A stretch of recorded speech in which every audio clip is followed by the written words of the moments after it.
Hello and welcome. Today I thought I would do a buyer's guide slash assessment video on this Bernina 810b. So to show you a few things to look out for in a machine like this.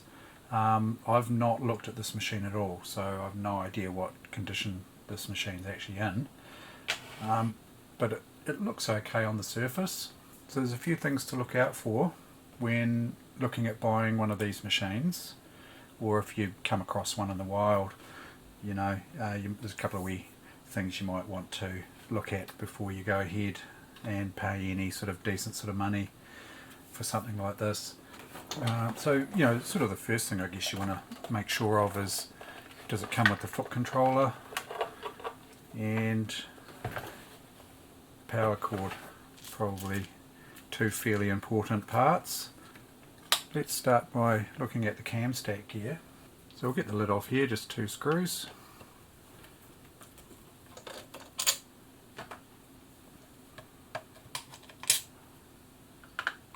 The lid just comes straight off there. And here is the cam stack gear. So if we have a close look at the cam stack gear, so you want to turn the machine so that the cam stack gear goes around one full revolution, and while you're doing that, just check that there's no splits or damage to the actual cam stack gear. Yeah, so that one's looking good there. Now that's probably one of the main failure points. If you do see a problem with one of these machines, it'll be the cam stack gear, quite likely. I mean, these are pretty reliable machines. There's not too much that goes wrong with these. While we're looking in the top here, the other gear that can fail is this white gear here. It doesn't happen often, but just turn the machine over and check that there's no splits in that gear. That one looks fine. Some models, they have another cam in them, which sometimes can be made of plastic, but generally they're made of metal. And I think on the 810b they're a metal cam. So it's just a matter of removing the side panel here, just 3 screws. Now this is going to be quite difficult to get on camera, but if you look down this hole here, I'll zoom in on this part here. Sometimes it's quite handy to get a torch, have a good look in here, and you'll see when I turn the machine, you'll see that black lever there, that's a cam follower, is moving on the cam, which you can see just below it. And that cam, if that's a plastic one, you want to really check thoroughly that there's no splits in that plastic cam, because if there is, I think that's a deal breaker. That is not repairable as far as I know. I don't know if there is a part for that, but this you can see is a metal cam, so that's good, no problem there, and there's no chance of that being broken. So yeah, make sure you check that. As I say, I haven't seen an 810b with a plastic cam there, so no problem there with the 810b, I don't think. But yeah, maybe someone can let us know in the comments down below if they know specifically what model that is that has the plastic gear. I've got one. It's in storage, so I don't know what the model number of that is. I'd have to go and have a look, and I can't do that at the moment because we're in lockdown. So now the other thing to check is the motor brushes and the capacitor set.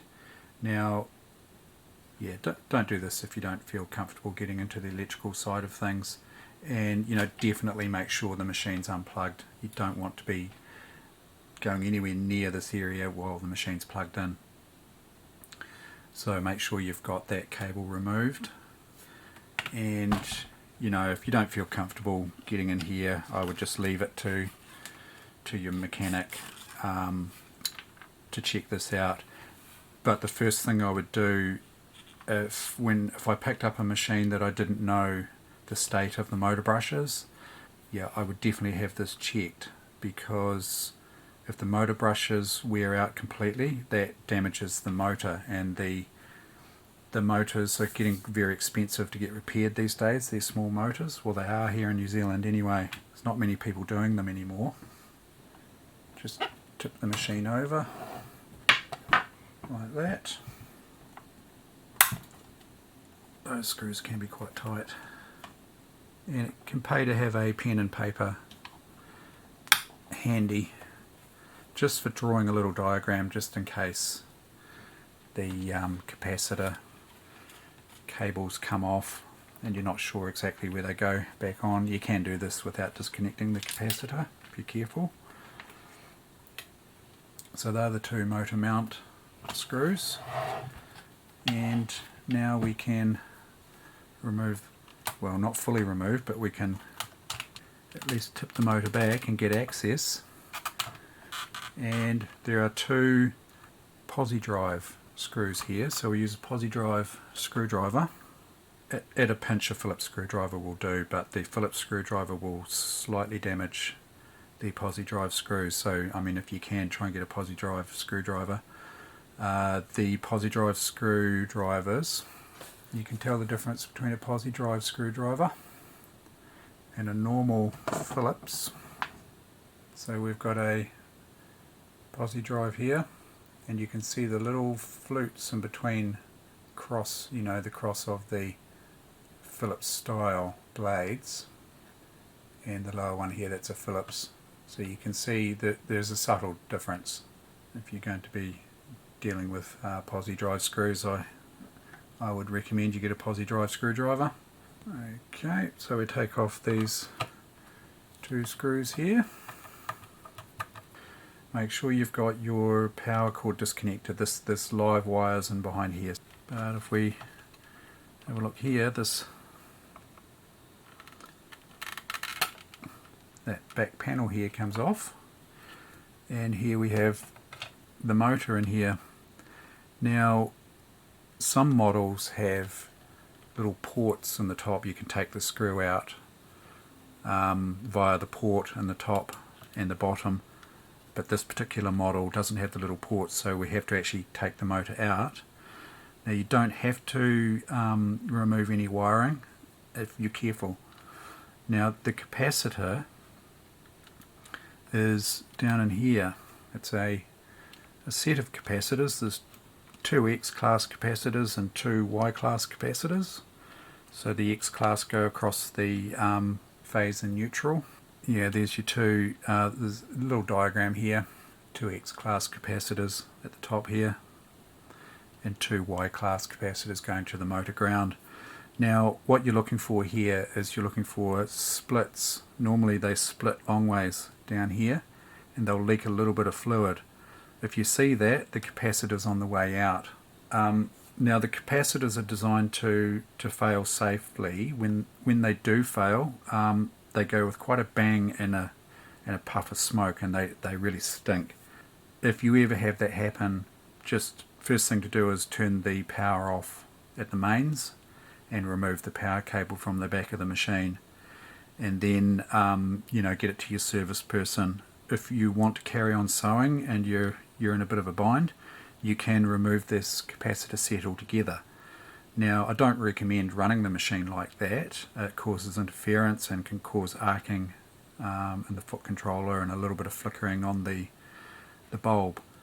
So what you're looking for is leakage, really, and these can blow up at any time. I mean, that looks fine.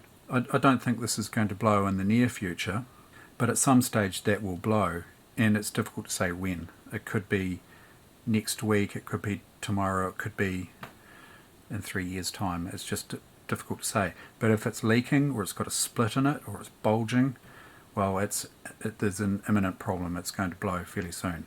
Yeah, as I say, disconnect it. You can pull the cables straight off the terminals. There's 4 cables. There's a white, a brown, a black, and a clear or transparent.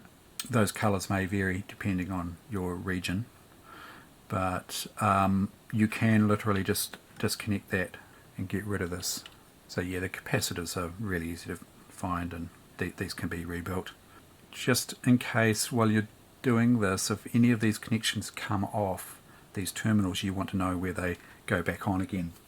So if we take a close look at these two cables here, this lower cable here with these two strands here, you've got your blue and your black, they're your bulb, and then this upper cable here, those two, they go to different terminals, so you want to take note of that.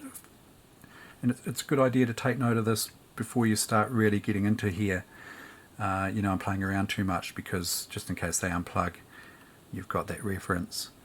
And that's the switch, yeah, that's the speed switch. So black to this terminal and blue to the next terminal. And your capacitor, white, is on this very right hand terminal. You've got a gap there, and then you've got capacitor black, then capacitor brown, and the transparent of the capacitor goes to the ground of the motor.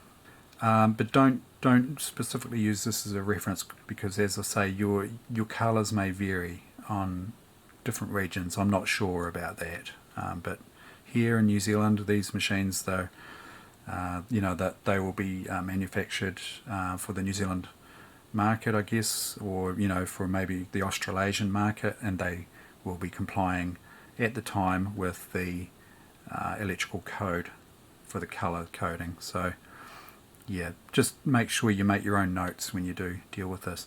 But what you can do, you can carefully get the motor, and the motor just pulls straight towards you like that. And if you just get it out far enough, I'll pull this capacitor out, might make it a little bit easier to get out. And I would just pull it out far enough to allow you to get your screwdriver, flat screwdriver, and undo this here. That's the cap that holds the motor brush in. And you want to be careful when you're doing this, just loosen that. They're not overly tight, they don't need to be overly tight.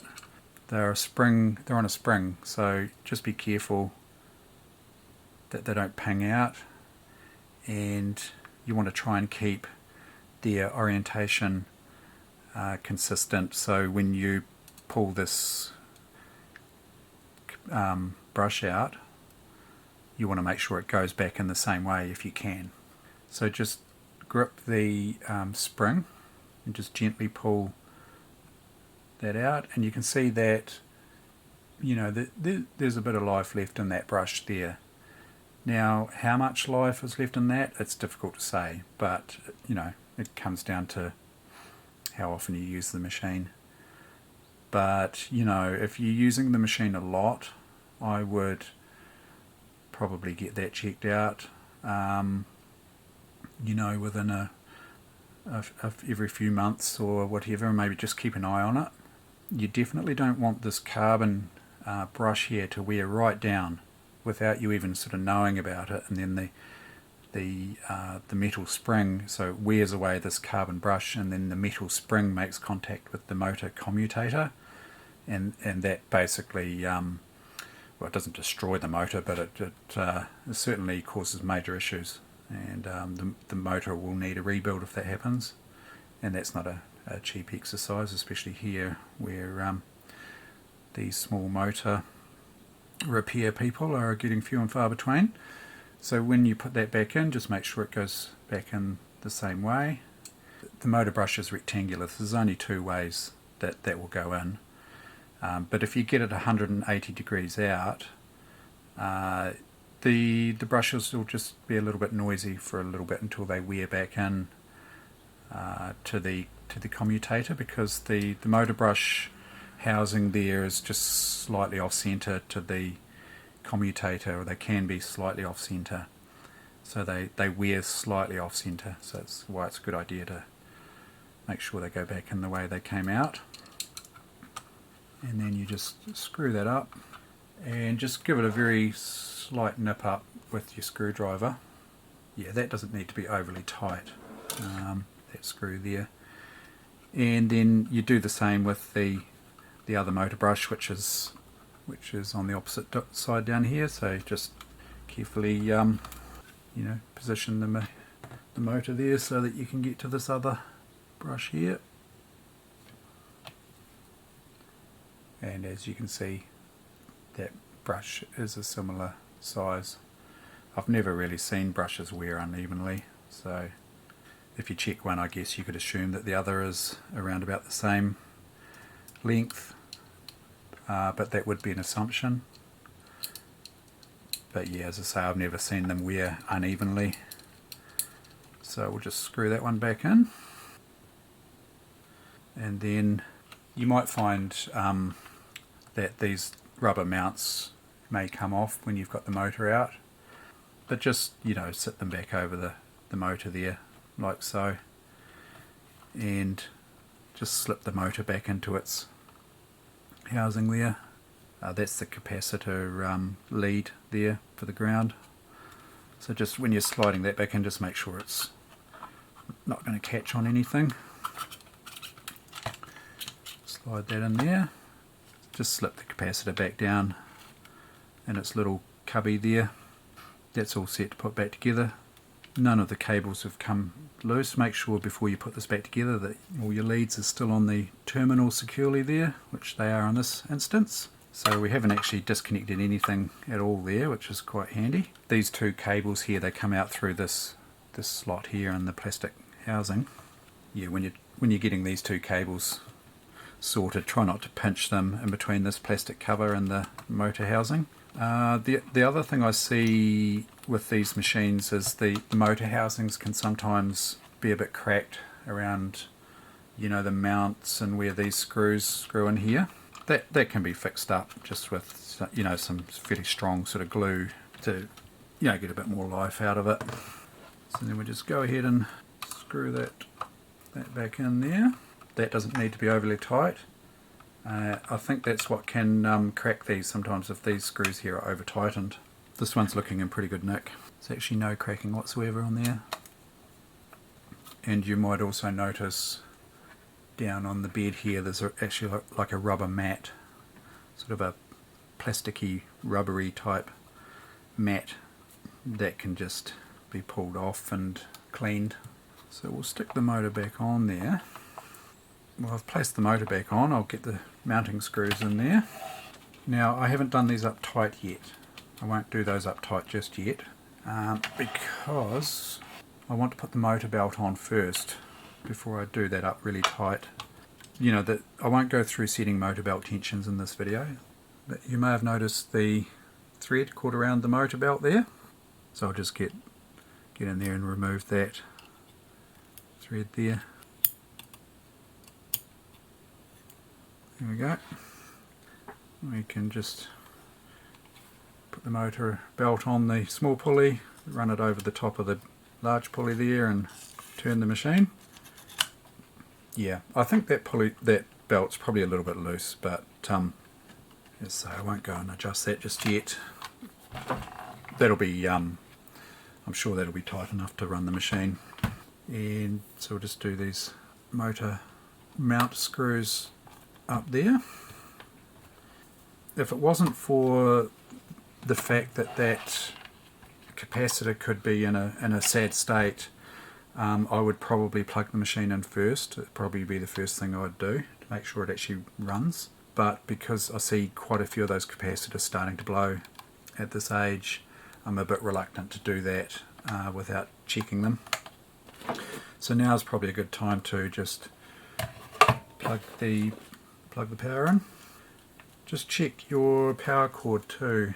Just check it for any insulation that might be sort of failing. You know, and definitely don't plug it in if you see bare wires. I would definitely check those sorts of things. Make sure that the insulation's not pulling back on the plug here. And again, I mean, the worst thing you want to see really is bare copper wires. So it pays to, you know, do a visual inspection right along the cable. Run your fingers along. If you feel little cuts or nicks or anything like that, you know, have a really good look. bend it back where you see the cut, and if you could see copper wire in there, or even through the first layer of insulation, yeah, just be really careful. If you see copper wire there, that's dangerous. I wouldn't use the machine in that state. Get it to a repair person. Sorry about the grubbiness of this this machine. I haven't cleaned it at all. You know, check this area here for insulation issues. So the insulation is just really the plastic coating that insulates, you know, between you and the copper wires, and between the copper wires themselves. So that's all looking good. Plug that in there. Plug in the foot controller. So the machine's plugged in. I'll remove the presser foot. If your machine doesn't have the accessories, or even if it doesn't have this foot at all, say it's missing the presser foot here, I wouldn't let that stop you from you know, getting a machine, because there's a shank available that fits on to the bottom of the presser bar here, and it can accommodate, you know, your generic type presser feet from more modern machines, and I'll link a video in that I've done up here. Yeah, so, you know, there's no problem getting generic type presser feet, you know, zip feet, buttonhole feet, open toe, 1/4 inch feet, all that, you know, all those sorts of clip-on feet will actually clip onto the bottom of the special shank. So it's quite a good cheap option to replace missing feet. And I mean, you can still buy the Bernina feet. They are getting reasonably expensive now. Light switch here on the side. Light's not working. Yep. Sounds okay. Needs oil. Yeah, so the bulb needs replacing. That's fairly easy. Let's just do that.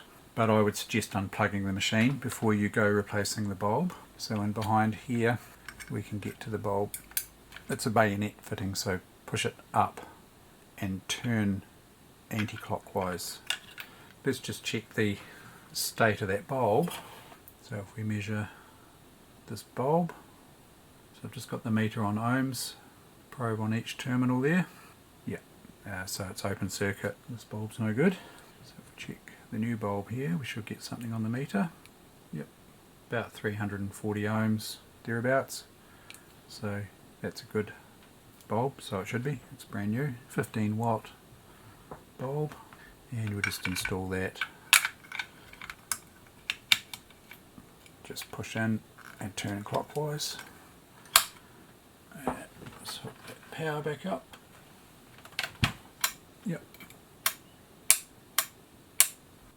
So to get this top arm plate off here, you open the little front door here, covers the bobbin case area, and you'll see a little latch up to the left here, and you just push that to the left, and that pops this plate off here. And to remove the shuttle here, there's another latch here, just this one here. Push that back. Let's push that back there, like that. And that releases this hinged part here, and then the shuttle, or, you know, some people call that a hook, you know, that can be pulled out there, and that's just quite handy for cleaning and lubricating in this area here. As a matter of course, I'm just going to go through and you know, do the basic oiling on this machine while I've got the panels off.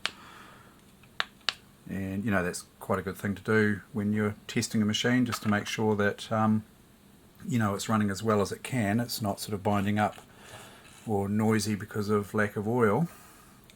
So I'll go through and oil all that. I won't go through that in this video. I'll do a separate video on maintenance on these machines, lubrication, cleaning, things like that. Anyway, the shuttle just pops back in. So this driver here, this oscillates, this drives the shuttle back and forward. That oscillates as you turn the machine. So as you turn, just oscillates back and forward there like that. and the shuttle goes in the opposite side of this driver. So you can see where the, have a look at the shuttle here, the driver fits in around here. So the shuttle and the driver makes up a sort of a full circle, if you like.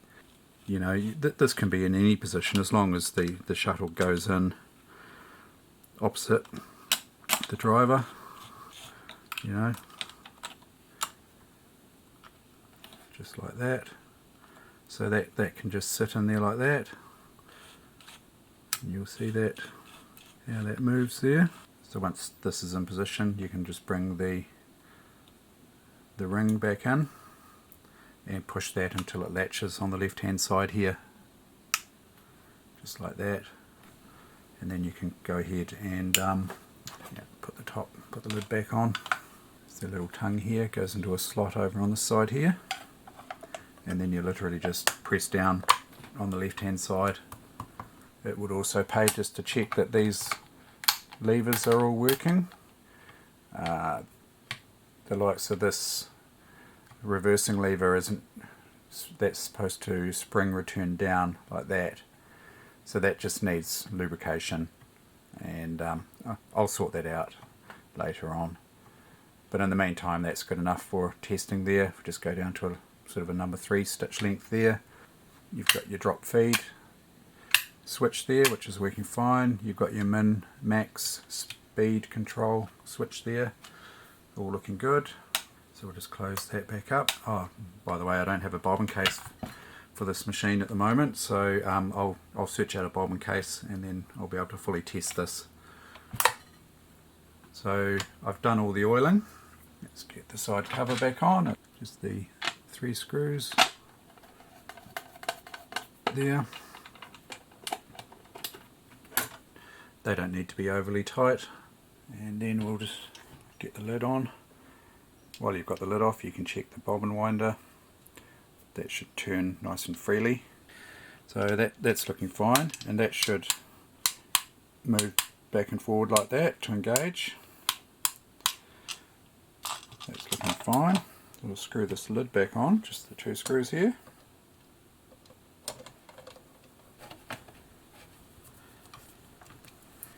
Plug the power back in. Let's give the machine some power here.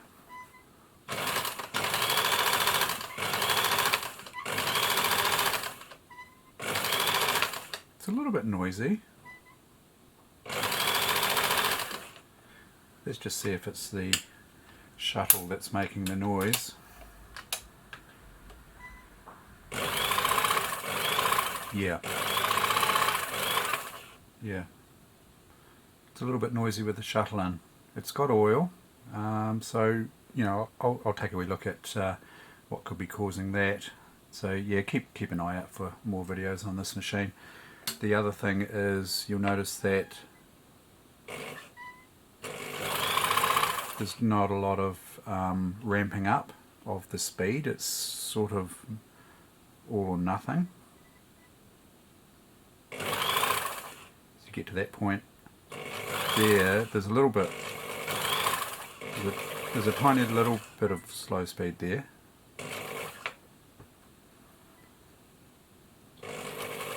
But as soon as you go a little bit further, it's into full speed.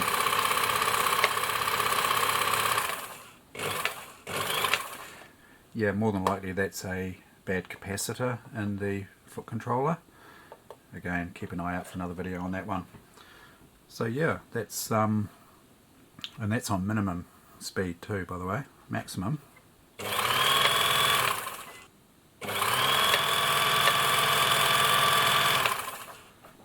So I'll go ahead and do those little bits and pieces. So yeah, I hope you found that helpful, and thank you very much for watching.